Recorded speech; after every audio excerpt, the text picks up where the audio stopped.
March 2ஆம் தேதி +2 ஸ்டூடெண்ட்டுக்கு போர்டு எக்ஸாம் ஸ்டார்ட் ஆகுது. இன்ஷா அல்லாஹ் எல்லாரும் நல்லா பண்ணுங்க. எல்லாருமே வந்து துவா செய்யலாம்.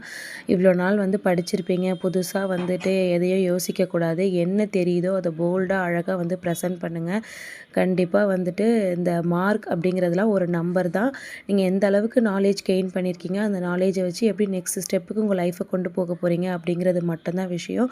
ஸோ அதை மட்டும் மைண்டில் எடுத்துக்கிட்டு நல்லா எல்லாருமே வந்து எக்ஸாம் இன்ஷா அல்லாஹ் நானும் என்னோட தொழுகையில் எல்லாருக்காகவும் கண்டிப்பாக துவா செய்கிறேன். ஸோ இன்றைக்கி நோன்பு திறந்ததுக்கப்புறம் பார்த்திங்கன்னா வேலைகள் கொஞ்சம் அதிகம் தான். நோன்பு வச்சுட்டு கூட நம்ம ஒரு நாள் ஃபுல்லாக இருந்துடலாம். நோன்பு திறந்ததுக்கப்புறம் கண்டிப்பாக உடம்பு வந்து ரெஸ்ட்டு கேட்கும். பட் ரெஸ்ட் எடுக்க முடியாது.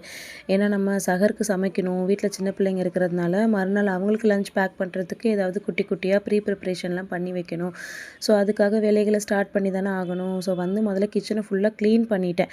ஏன்னா இப்போ தான் நோன்பு திறந்து சாப்பிட்டோம் அப்படிங்கிறதுனால கொஞ்சம் ஃபில்லிங்காக தானே இருக்கும். க்ளீன் பண்ணிவிட்டு நம்ம சமைச்சு வச்சிடலாம் அப்படின்னு சொல்லிட்டு டின்னருக்கு வந்து சிக்கன் கிரேவியும் ரொட்டி வந்து செஞ்சேன். அதே சிக்கன் கிரேவியில் சகருக்கு சாப்பாடு வடித்து வச்சுக்கிட்டேன், கரெக்டாக இருக்கும் அப்படின்னு சொல்லிட்டு.